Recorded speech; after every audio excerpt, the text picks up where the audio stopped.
Hey class, we're going to go ahead and get into part 3 of math properties of different operations. Okay, we're going to go ahead and move on to part 3. I'm going to erase this. We've already talked about the commutative property, which remember, keyword there is order. The order does not matter.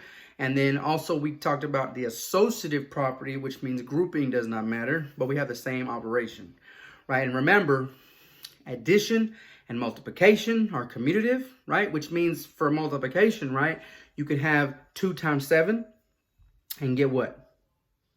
14. And you can also have 7 times 2 and get what? 14 again, right? Again, order doesn't matter. Also for addition and multiplication are commutative, remember that. And so also associative, like we have here, this is multiplication. We also know addition is also associative as well. I'm going to go ahead and erase this. We're going to move on to the identity property. I'm going to go ahead and erase this.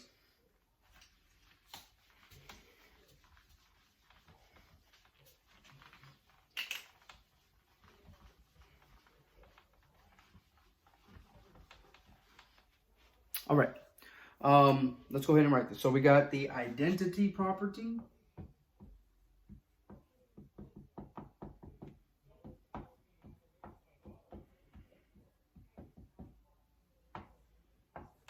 All right.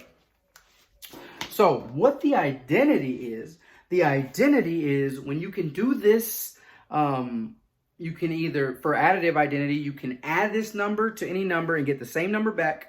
The multiplicative identity means you can multiply by this number and get the same number back. And again, we're going to go through this right now. You're going to see. So again, same thing here. You're going to draw a line down the middle of your paper. Straighter line than that, right? Straight line down the middle. And we're going to start off with the additive identity. Okay, the additive identity. Okay, we're going to write some more on the left in a second. Additive identity is 0. Okay, the additive identity is 0. Okay, and what that means is, let me go over some examples with you to show you why the additive. Remember, I said you can add this number to any number and get the same number back. Let's go ahead and start with 2. 2 plus 0 is what? 2. Get the same number back, right? All right, let's go ahead and do this one. Next example. 1 over 5 plus 0 is what? What's 1 over 5? 1/5 plus 0. 1/5, right? And last but not least, last example for additive identity is x plus 0 is equal to what? What's x plus 0?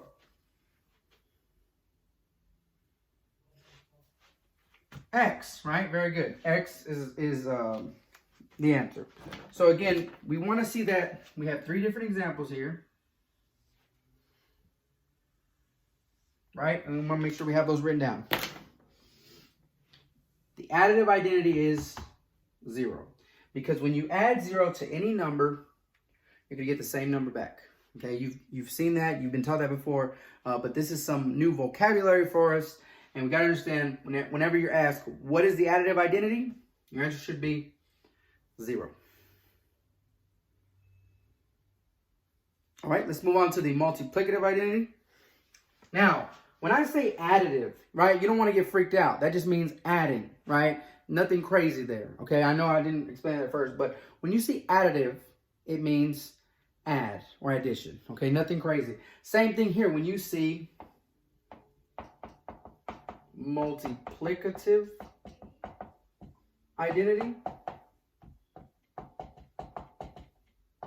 multiplicative just means multiply or multiplication. Okay, nothing crazy there at all. Now, the multiplicative identity is the number 1. Okay, the multiplicative identity is the number 1. Now, let's talk about why. Here we go. Let's go over some examples. Okay, let's go over some examples real quick. First example we have is 5 times 1. What's 5 times 1? 5, right? We get the same exact number back. Okay, nothing crazy there. All right, let's go over the next one. We got 3/5 times 1. What is 3/5 times 1? 3/5, right? 3/5. Nothing difficult at all, right? And our last example, the letter A times 1. What's A times 1? The letter A times 1. The variable A times 1. A, right? And so these are our 3 examples for the multiplicative identity.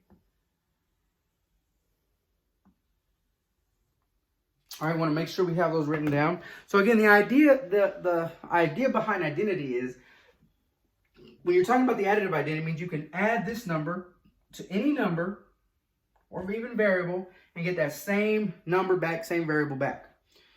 Multiplicative identity means you can multiply this number by any number or variable and get that same number or same variable back. Okay, that's the idea behind the identity property. All right, we're going to go ahead and move on. Our next property will be inverse properties. And again, we're just wrapping up identity property. So far, we've talked about commutative property, associative property, identity property. Now we're going to move on to part 4, inverse properties. All right, thanks for watching.